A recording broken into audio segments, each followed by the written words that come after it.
Primeiramente, antes de ler o texto, eu fiz uma colinha aqui para não esquecer. Eu quero falar de um movimento que está muito presente hoje em dia em nossas vidas, né? Já estava antes, mas de uma forma mais sucinta, não estava muito evidenciado.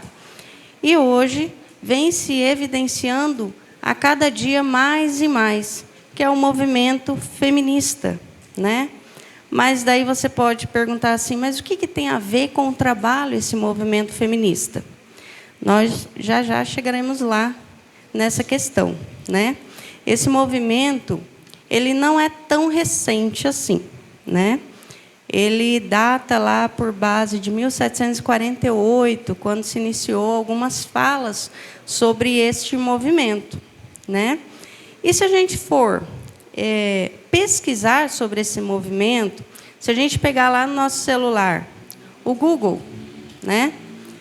E quando a gente for ler sobre esse movimento, aparentemente, superficialmente, dá a impressão que ele é um movimento bom, que ele é um movimento que se preocupa com as mulheres, que se preocupa com a nossa vida.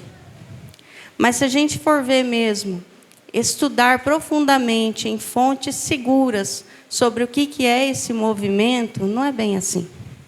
Ele é um movimento antibíblico, anticristão, né? Que tem uma visão assim realmente demoníaca, né? Ele não está preocupado em si com as mulheres e nunca esteve, nunca vai estar. É um movimento que busca, né, ter assim, os direitos dos homens. Se a gente for ler sobre isso superficialmente, é isso. As mulheres querem o direito dos homens. Mas e os deveres? Será que elas também lutam pelos deveres dos homens? Mas se fosse só isso, até então que não seria lá muita, né? Mas não é isso. Ele busca uma liberdade sexual, uma liberdade de gênero, né? Coisas que não tem nada a ver com a mulher. É uma coisa demoníaca mesmo, né? Nós tivemos a primeira onda desse movimento.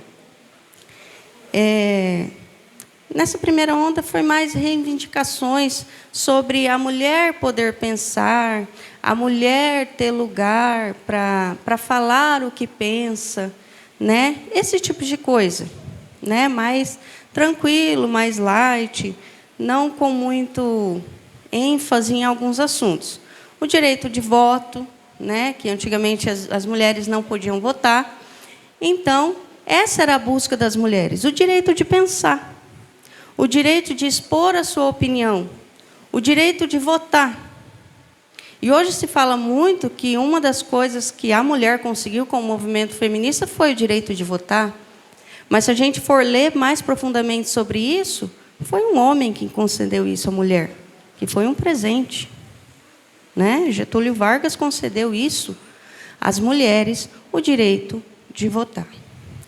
Depois da segunda onda, veio lá na Segunda Guerra Mundial, né, que os homens tiveram que sair e as mulheres elas foram convocadas para estar trabalhando nas fábricas, né? Não tinha, os homens foram para a guerra, então as mulheres estariam no lugar delas trabalhando, foram convocadas. E a partir desse momento as mulheres viram o quê?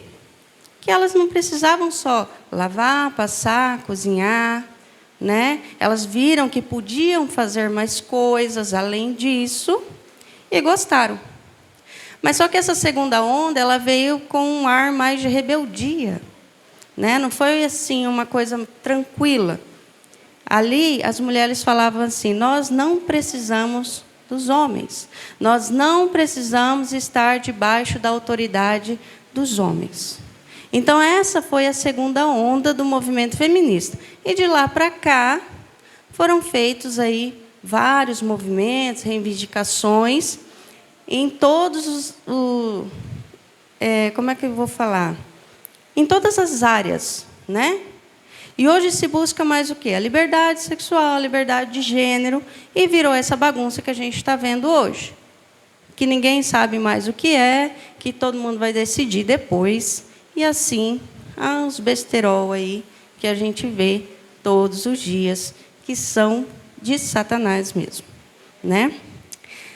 E agora, lendo o texto, vamos lá em Gênesis capítulo 3.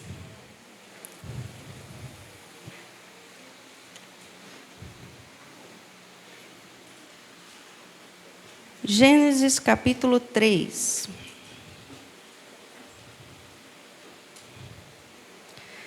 A palavra nos diz assim: mas a serpente, mais sagaz que todos os animais selváticos que o Senhor Deus tinha feito, disse à mulher: é assim que Deus disse: não comereis de toda a árvore do jardim?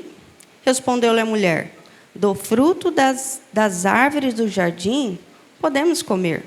Mas o fruto da árvore que está no meio do jardim, disse Deus, dele não comereis, nem tocarei neles, para que não morrais. Então a serpente disse à mulher: é certo que não morrereis, porque Deus sabe que no dia em que dele comerdes, se vos abrirão os olhos, e como Deus sereis conhecedores do bem e do mal. Vendo a mulher que a árvore era boa para se comer, agradável aos olhos, e árvore desejável para dar entendimento, tomou-lhe do fruto, e comeu, e também ao marido. Deu também ao marido, e ele comeu. E percebendo que estavam nus, coseram folhas de figueira e fizeram cintas para si. Bem, pode se sentar. Aqui nós vemos aqui que a serpente, ela de forma sagaz, astuta, esperta, ela enganou a mulher aqui, falando dessa forma assim: não é bem assim, não. Você vai ser conhecedora do bem e do mal. Não é tudo aquilo que Deus disse. Lógico que a serpente foi bem mais esperta ali, aguçou a mulher sobre o poder, né? Que nós, seres humanos, com poder, só Deus para ter misericórdia. Então, ficou ali na mulher, né? Falando sobre o que ela poderia ser, como ela poderia saber do bem e do mal, saber coisas que Deus sabe que ela não sabia. Um tipo de poder. E hoje, ele tem feito as mesmas coisas, até com mulheres cristãs, ou que se dizem cristãs. Né? Tem muitas mulheres hoje que falam assim: eu sou cristã e sou feminista. Não tem nada a ver ser cristã e ser feminista. A gente só está buscando os nossos direitos de sair para trabalhar, os nossos direitos para ganhar como o homem. Será que é só isso? Você e eu, como cristãs, devemos estudar mais profundamente sobre essas questões. Para a gente aprender também que não tem como ter vínculo cristã e feminismo. Não tem vínculo nenhum, não tem como ter um vínculo aí. E também para alertar quem está do nosso lado. Seja na nossa igreja, seja no nosso trabalho, seja onde Deus nos colocou. Né? Então, ele dessa forma, novamente, está enganando as mulheres, falando: você pode mandar no seu marido. Quem é o seu marido para mandar em você? Você sai de casa, você ganha o seu salário, você paga as suas contas. Meu marido está me dando dor de cabeça. Eu não tenho que aguentar isso. Será? Isso foi colocado na cabeça das mulheres há muitos anos atrás, através das escolas, através dos livros didáticos. está se implantando na cabeça tanto das mulheres quanto de homens também.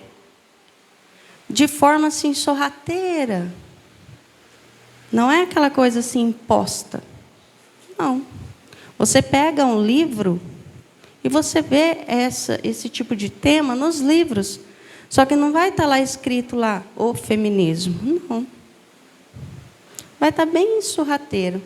E o que o Satanás quer com isso?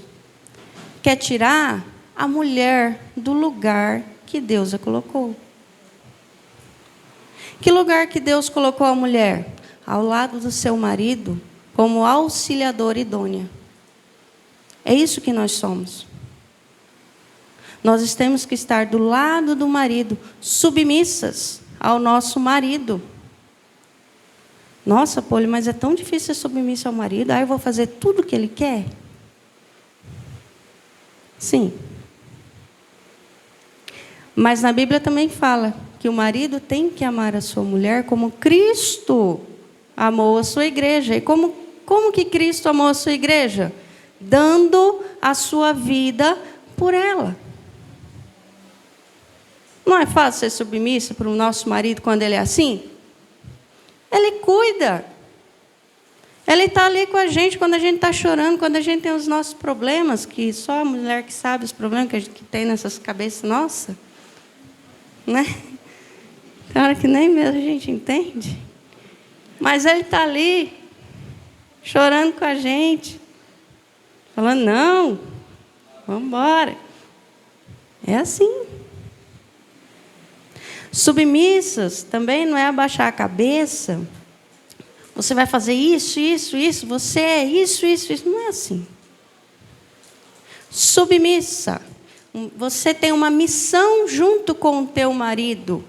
Você tem um papel, o teu marido tem outro papel dentro de nossas casas.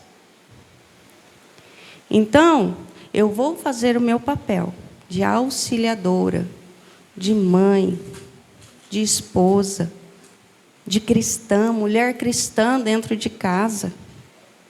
E o homem vai fazer o papel dele.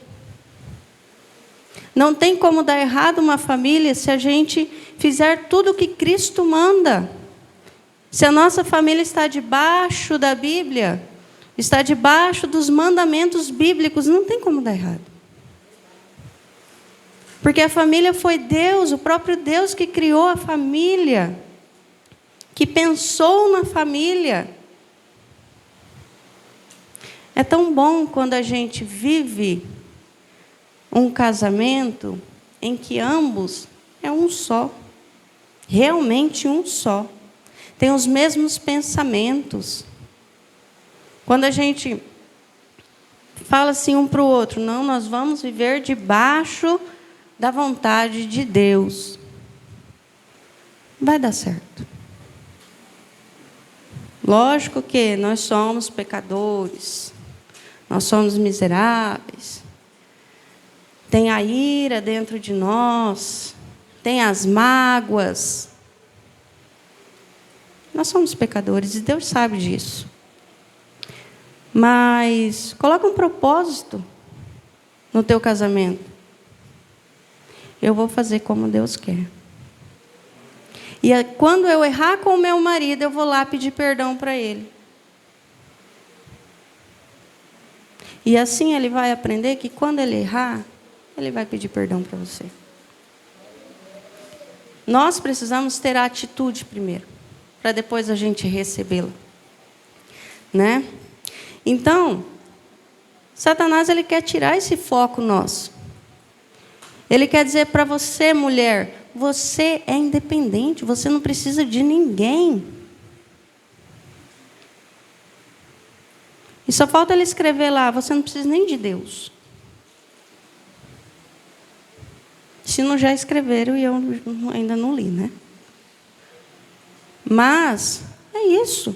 Ele quer tirar você do foco, ele quer tirar você do papel onde ele te colocou. Ser mulher auxiliadora, idônea, que tem uma missão junto com o teu marido de levar a tua casa.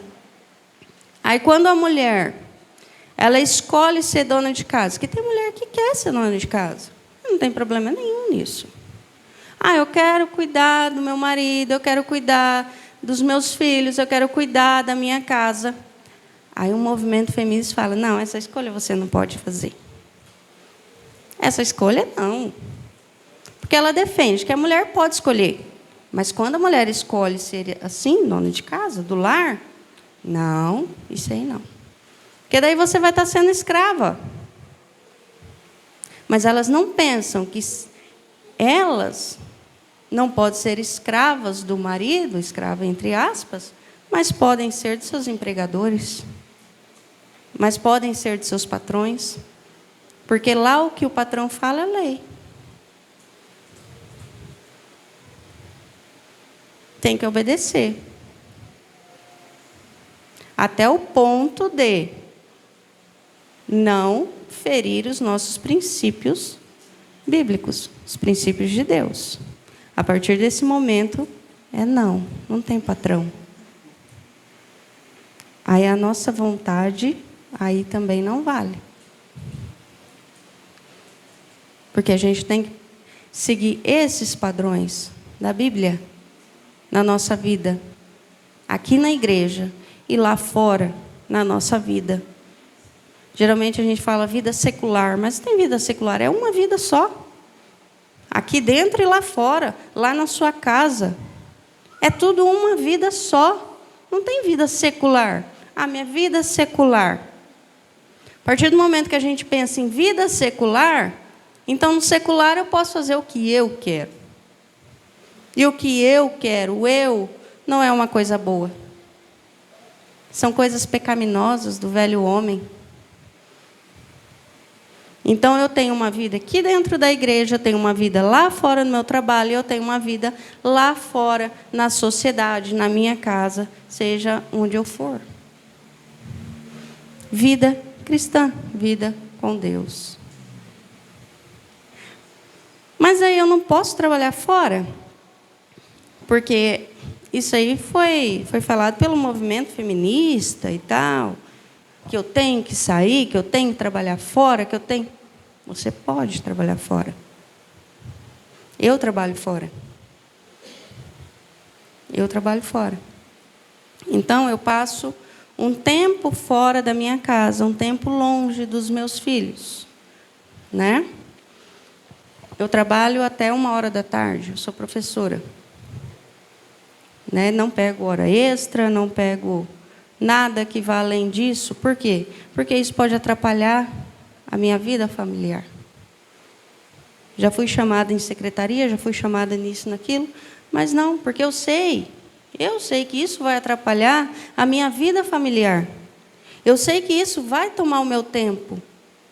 Então eu não vou. Mas é errado trabalhar fora, então? Não. Não é errado. Desde que nós não permitamos ser enganadas pelo inimigo. A partir do momento que o nosso trabalho está sendo o primeiro lugar em nossa vida, aí sim torna-se errado. Quando aquele trabalho, aquela carreira que eu almejo ter, está tomando o lugar da minha família, aí sim está errado. Porque Deus não colocou você para trabalhar. Colocou você para trabalhar na sua casa. O provedor da nossa casa são os nossos maridos. Eles que são obrigados, sim, a trazer o sustento para a família. Nós trabalhamos, às vezes, porque a gente quer ajudar em casa, ou porque é uma vontade nossa mesmo. Não tem problema nenhum. Né? Mas o dever de trazer o sustento para casa, o provedor da casa, é o marido. Nós podemos, sim, ajudá-los, desde que o trabalho não tome o lugar de nossa família. A partir do momento que o nosso trabalho está acima de mim como esposa, de você como esposa, de você como mãe, como cristã, se está ali prejudicando o nosso relacionamento com Deus, aí tem um problema aí. Tem um problema em nós trabalharmos, né? Outra coisa. Qual que é o propósito de Deus na nossa vida através do nosso trabalho? Será que a gente só vai sair, trabalhar fora e ir lá fazer o nosso serviço, voltar para casa e pronto, acabou? Mais nada? Eu vou lá no meu trabalho, faço o que eu tenho que fazer, volto para casa, cuido da minha família. Vou para o trabalho, né? Todos os dias a mesma coisa. Por que Deus te colocou lá, naquele trabalho? Será que a gente já se perguntou sobre isso? Por que Deus te colocou naquele trabalho, naquela empresa, naquela escola que você trabalha, naquele local? Qual que é o propósito de você estar lá? Você é luz. Nós somos luz. A maioria das pessoas que estão à nossa volta são trevas. O que a gente está indo fazer lá? Só trabalhar? As coisas deste mundo? Buscando as coisas deste mundo? Eu trabalho porque eu quero um dinheirinho a mais, porque eu quero comprar um carro do ano. Não que isso seja um problema. Se torna um problema quando isso passa a ser o primeiro lugar na nossa vida. Aí sim é o problema. Então, eu quero ler com os irmãos Mateus 25.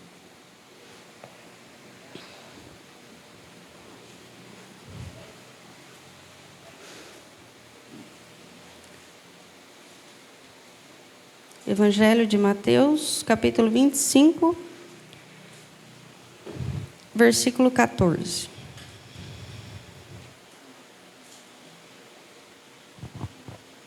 Está escrito assim: pois será como um homem que, ausentando-se do país, chamou os servos e lhes confiou seus bens.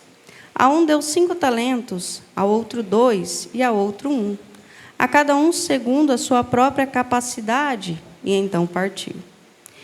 O que recebera 5 talentos saiu imediatamente a negociar com eles e ganhou outros 5. Do mesmo modo, o que recebera 2 ganhou outros 2. Mas o que recebera 1, saindo, abriu uma cova e escondeu o dinheiro do seu senhor. Depois de muito tempo, voltou o senhor daqueles servos e ajuntou contas com eles. Então, aproximando-se o que recebera 5 talentos, entregou outros 5, dizendo: Senhor, confiaste-me 5 talentos. Eis aqui outros 5 talentos que ganhei. Disse-lhe o Senhor: muito bem, servo bom e fiel. Foste fiel no pouco, sobre o muito te colocarei. Então, no gozo do teu Senhor. Entra no gozo do teu Senhor. E aproximando-se também o que recebera 2 talentos, disse: Senhor, 2 talentos me confiaste. Aqui tem outros 2 que ganhei. Disse-lhe o Senhor: muito bem, servo bom e fiel. Foste fiel no pouco, sobre o muito te colocarei. Entra no gozo do teu Senhor. Chegando, por fim, o que recebera 1 talento, disse: Senhor, sabendo que és homem severo, que ceifas onde não semeaste, e ajuntas onde não espalhaste, receoso, escondi na terra o teu talento. Aqui tens o que é teu. Respondeu-lhe, porém, o Senhor: servo mau e negligente. Sabias que ceifo onde não semeei, e ajunta onde não espalhei? Cumpria, portanto, que entregaste o meu dinheiro aos banqueiros, que eu, ao voltar, receberia com juros o que é meu. Tirai-lhe, pois, o talento e dai-lhe o que tem 10, porque a todo o que tem se lhe dará, e terá em abundância. Mas ao que não tem, até o que tem lhe será tirado. E o servo inútil, lançai-o para fora nas trevas, ali haverá choro e ranger de dentes. Bem, aqui nós podemos ver que os talentos, a gente pode ver como as pessoas, né? Deus, um dia Ele nos chamou. Ele escolheu a cada um de nós lá antes da fundação do mundo, né? Escolheu nome por nome. E assim Ele fez. E quando Ele nos retirou da luz e tirou das trevas e transportou para a luz, Ele deu um dom para cada um de nós. Um dom. E a junção desses dons torna-se nós, a igreja. Cada um é uma parte desta igreja. A igreja não são essas paredes. É um local, é um templo. A igreja somos nós juntos. Então, cada um recebeu um dom. Cada um em uma área. Uma pessoa faz uma coisa, a outra faz outra, a outra faz outra. Mas todos nós recebemos uma missão, sem exceção, de evangelizar. Eu posso ter um dom, a irmã Andressa pode ter outro, o pastor Fernando outro, a irmã Cilda outro, e assim, cada um no seu local, para que a igreja ande. Mas tanto eu quanto todos vocês têm uma missão de evangelizar. Tem pessoas, claro, que têm mais facilidade de evangelizar. Eu, para falar a verdade, eu não tenho muita facilidade de evangelizar, não. Por quê? Porque eu sou muito tímida, né? Às vezes você pode estar pensando, nossa, mas você está aí no púlpito com o microfone na mão e é tímida? Isso aqui é um milagre que Deus fez na minha vida. É um milagre, tá? Quando eu desço aqui, não é que eu esteja nervosa, não. Estou aqui, até falei, por que esse púlpito é de vidro para ver minhas pernas tremendo? Né? Mas quando eu desço aqui, eu sou totalmente tímida, muito tímida. Né? E estar aqui é um milagre. Então, tem pessoas que têm facilidade. Meu marido, por exemplo, quem conhece ele, o Idinei, sabe que ele, às vezes, conversa 2 horas com uma pessoa. Eu falo, quem é? Ele falou, não sei, nunca vi. Acabei de conhecer. E pensa uma facilidade. E vai lá para a Bíblia e faz. Ele evangeliza, gente. Eu falei para ele que o dom dele é evangelizar.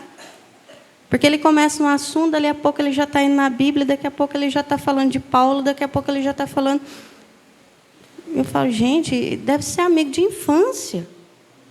Mas não, nunca vi. É a primeira vez que eu vi ele. Falei, meu Deus do céu, eu queria ter essa facilidade, mas eu não tenho. Isso Deus deixou para ele. Né?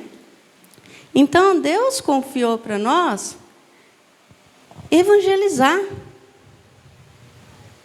Os anjos queriam, mas Deus falou, não, vão ser os meus que vão evangelizar. E todos nós temos essa missão de levar o evangelho para toda criatura. Né? Quando fala aqui no versículo 14, pois será como um homem que, ausentando-se do país, chamou os seus servos e lhes confiou os seus bens. Deus confiou a nós pregar a palavra dele. Deus confiou a nós falar os feitos dele. O que ele fez na nossa vida? E é tão fácil falar. As maravilhas que Deus fez na nossa vida. As mudanças que Deus causou na nossa vida. Se a gente falar só isso para uma pessoa que está do nosso lado, nós estamos evangelizando ela. Eu era pecador, não que eu não seja, mas fazia com consciência. Ia lá, porque as pessoas sabem que determinadas coisas são erradas, mas mesmo assim vão lá e faz. A gente foge. A gente foge e tem que fugir do pecado. Né? Então, Deus nos confiou essa missão de evangelizar. E onde que é essa missão? Nós, mulheres, que hoje nós saímos de casa para trabalhar. No nosso trabalho. Se você é professora, você deve ter lá seus 30 alunos. São 30 só numa sala. Você lança semente. Quem faz a obra é Deus, é o Espírito Santo. Não sofra se você falou o ano inteiro e nenhuma criança ou adulto, às vezes você dá aula numa faculdade, não sei. Eu não vi mudança. Pode ser que Deus ali só vai fazer a obra dele quando ele estiver maior. Depois que ele terminou sua faculdade, não sei. Mas nós saímos de casa, então, com esse propósito. Esse é o propósito de Deus na nossa vida, lá no nosso trabalho. Não é só ir lá, trabalhar e trazer o sustento para dentro de casa, ou a ajuda para o marido, não é só isso, não. Cada um aqui tem uma missão de evangelizar. Lá no versículo 16 falou: o que recebera 5 talentos saiu imediatamente a negociar com eles e ganhou outros 5. Então é isso que a gente tem que fazer lá. Em reunião, dê uma palavra. Não estou falando para você ser aquele crente assim chato que toda hora fala. Não, veja as oportunidades que Deus te dá. E também tem aquele que recebeu um talento e escondeu. Quantas vezes a gente esconde o Evangelho? Quantas vezes Deus nos dá a oportunidade de falar para o nosso colega de trabalho sobre Jesus, sobre o que Ele é, sobre o que Ele fez, sobre o que está fazendo, sobre o que ainda vai fazer, e a gente esconde. A gente não fala do Evangelho. Isso eu sei. Eu tenho dificuldade nisso. Mas eu peço para Deus me dar ousadia, me dê sabedoria para fazer isso. Estou aprendendo. É difícil, é. Mas eu estou aprendendo. E quando a gente pede para Deus, Ele faz acontecer na nossa vida. Porque é Ele falando através de nós. É porque às vezes a gente coloca as coisas muito sobre nós. Eu não consigo. Ai, se eu falar errado. Ai, se eu. Quando a gente tira o eu e faz Ele crescer, a gente consegue. Esse é o nosso foco. Que eu diminua. Eu diminua. Que Ele cresça. Quando a gente entende isso, a gente faz o que é certo. A gente começa a evangelizar. A gente começa a falar de Jesus para as outras pessoas. Jesus não foi um profeta.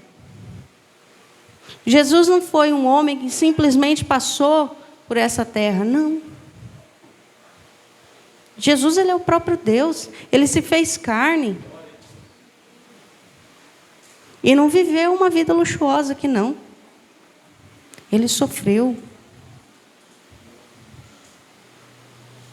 Ele foi cuspido na cara.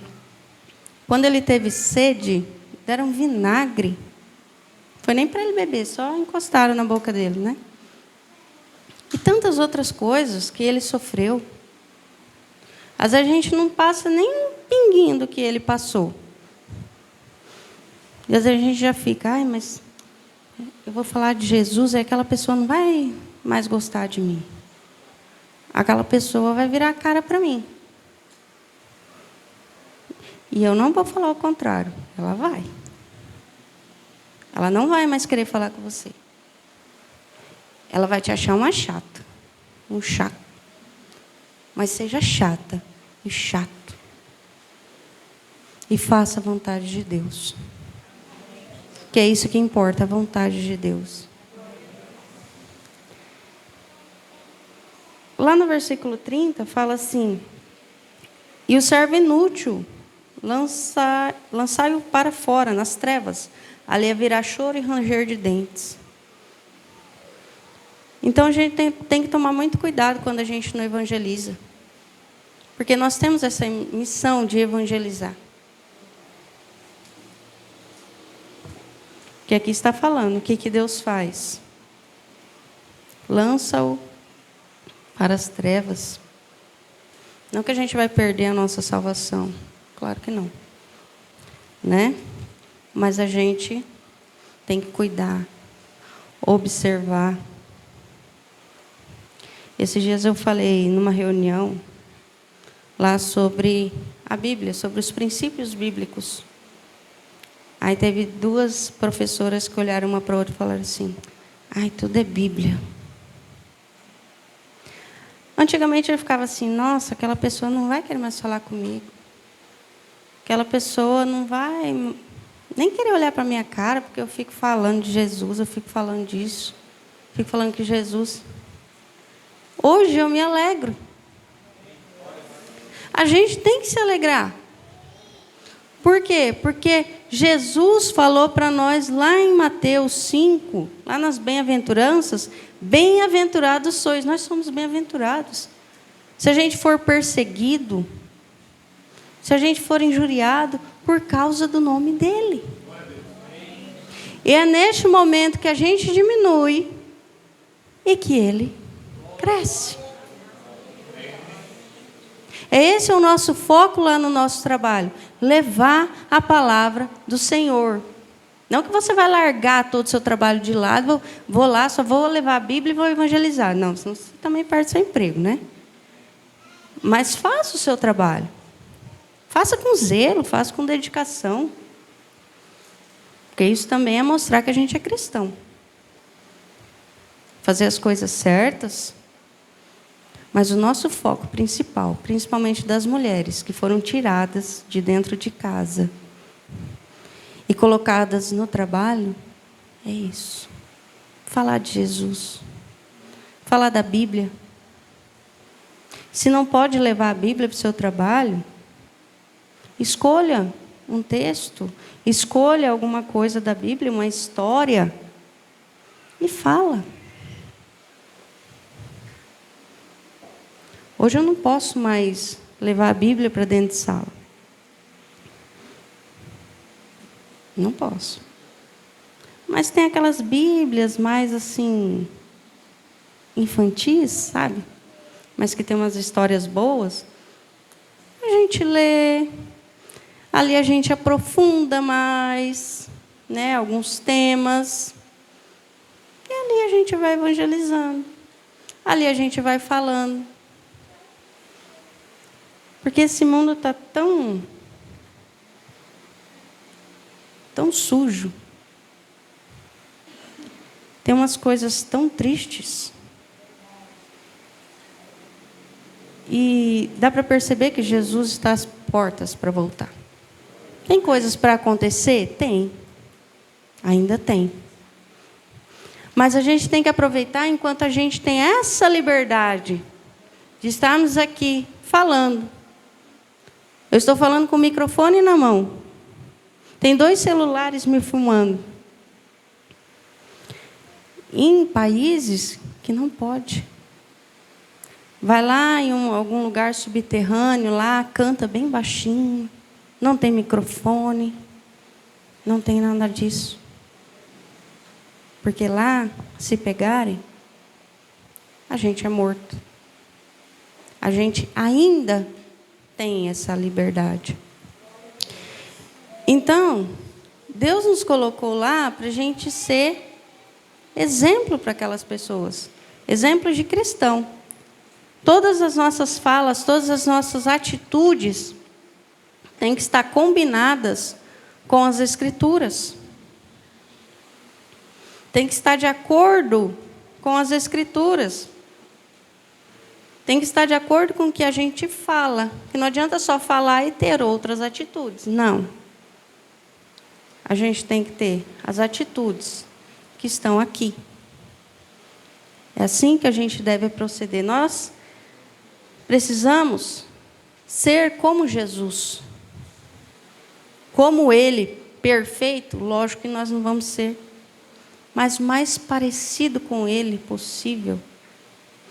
No nosso jeito de falar, no nosso jeito de agir com determinadas situações, porque nós sabemos que no nosso trabalho há problemas, às vezes situações que nos tiram do sério. A gente tem que parar, respirar, orar e pedir direção de Deus, para a gente não fazer besteira. Porque se for por nós fazemos besteira. Então a gente tem que buscar ser o que Jesus quer para a nossa vida. E às vezes a gente se preocupa tanto com o que os outros vão falar, com o que o mundo vai achar de nós, mas se a gente for pensar, a gente não pode ficar preocupado com este mundo, porque este mundo crucificou o nosso Jesus. Foi este mundo que às vezes a gente está preocupado em agradar, que crucificou o nosso Jesus. Foi Ele. Então, que nós sejamos mulheres e homens também sábios no nosso trabalho. Nós estamos lá para fazer o nosso trabalho, sim. Mas, acima de todas as coisas, evangelizar. Levar esse evangelho que muda vidas, que salva vidas, para um dia nós estarmos lá no céu, com Jesus, face a face, adorando Ele a todo momento. E assim nós temos que fazer com que Ele cresça e a gente diminui cada dia mais. E Ele cresça cada dia mais. Essa é a palavra que eu tinha para as irmãs e para os irmãos hoje. Eu quero agradecer muito a oportunidade, a confiança, né?